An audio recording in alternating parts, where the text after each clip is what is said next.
بسم اللہ الرحمن الرحیم۔ ناظرین، بواسیر ایک ایسی بیماری ہے کہ جس کے ذریعے سے آدمی نماز پڑھنے سے قاصر رہتا ہے۔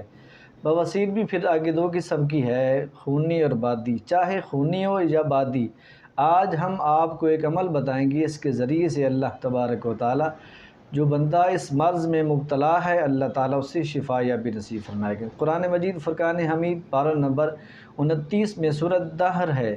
سورۃ دہر کی آخری 3 آیات 29، 30 اور 31، یہ 3 آیات آپ نے 17 مرتبہ ہر روز پڑھنی ہے اور پڑھ کر پانی پر دم کر دینا ہے، اور یہ دم کیا ہوا پانی مریض کو پلاتے رہنا ہے۔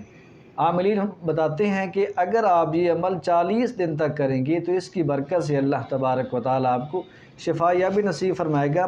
اور وہ 3 آیات میں آپ کے سامنے پڑھ دیتا ہوں آپ کی آسانی کے لیے۔ بسم اللہ الرحمن الرحیم۔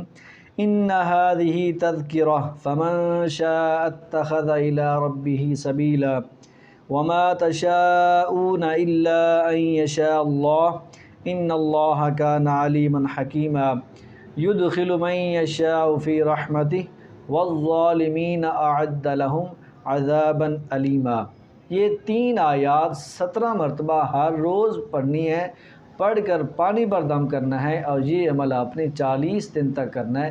جب آپ یہ عمل 40 دن تک کریں گے تو اللہ تعالیٰ قرآن پاک کی ان آیات کی برکت سے جسے خونی یا بادی بواسیر ہے اللہ تبارک و تعالیٰ جلد از جلد شفا یابی عطا فرما دے گا۔ اللہ تعالیٰ عمل کی توفیق عطا فرمائے۔